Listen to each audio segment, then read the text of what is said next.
Finally जो लोग wait कर रहे थे कि 2 नवंबर को हमारा एग्जाम होगा या नहीं होगा, जिसमें असिस्टेंट इंजीनियरिंग की पोस्ट थी, सुपरिटेंडेंट की पोस्ट थी और एडीए की पोस्ट थी, कि हमारा 2 नवंबर को एग्जाम होगा या नहीं होगा, एक ऑफिशियल नोटिफिकेशन आ चुका है एचपीएससी की साइट पर कि आप लोगों का 2 नवंबर को एग्जाम नहीं होगा। यह बात कंफर्म हो चुकी है।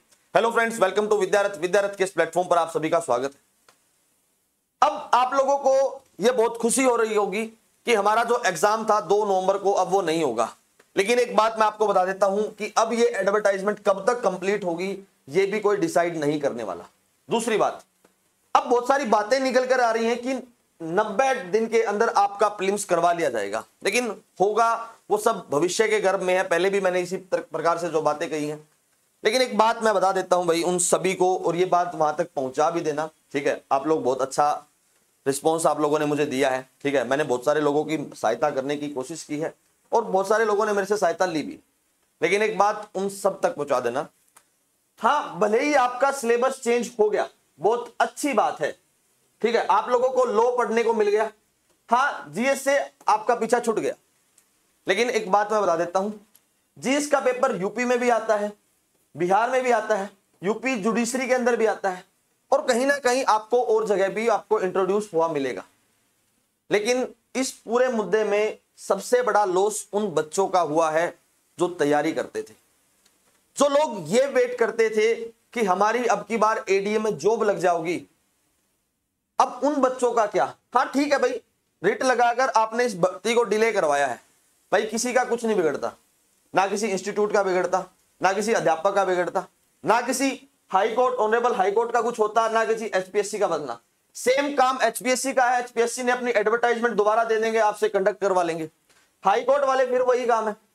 लेकिन अगर किसी का बिगड़ा है तो वो सारे सारे बच्चे, उन सभी बच्चों का लॉस हुआ है जो बच्चा ये चाहता था कि मेरा अब की बार एडीए में सिलेक्शन होगा।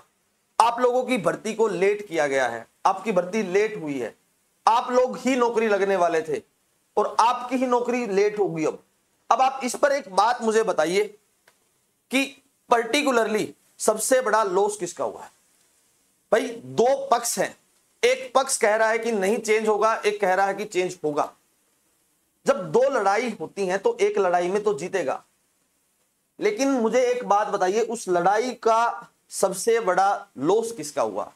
उस लड़ाई का लॉस हुआ उन बच्चों का, उस गरीब परिवार के बच्चों का, जो ये चाहते थे कि अब की बार जॉब निकली है, जो जॉब पर डिपेंडेंट हैं, उन सभी का सबसे ज्यादा बिगड़ा है। एक बार उनके ग्रीवांस में जाकर देखिए कि उनको कितना बड़ा लॉस हुआ है। आप लोग अपनी तैयारी पर फोकस कीजिए। आज भी मैं कहता हूं आपसे कि आप अपना लॉ पढ़िए, जीएस पढ़िए, डजंट मैटर, लेकिन फाइनल सिलेक्शन बहुत बड़ी बात है और फाइनल जो सिलेक्शन है वो आपका होना चाहिए। मैं आज भी इस बात के पक्ष में हूं कि आप लोगों का फाइनल सिलेक्शन होना चाहिए, वो रास्ता चाहे कोई भी, डजंट मैटर कि रास्ता किस वे से होकर जा रहा है, लेकिन फाइनल सिलेक्शन इज इंपॉर्टेंट। पहले भी ये बात कही है, आज भी वही बात करता हूं। ठीक है, कोई बात नहीं, एडवर्टाइजमेंट आ जाएगी, लेकिन अपनी तैयारी पर फोकस बनाए रखिए। भर्ती आ जाए, 2 दिन बाद आए और 4 दिन बाद आए, डजंट मैटर, ठीक है। अपनी तैयारी को कंटिन्यू रखिए।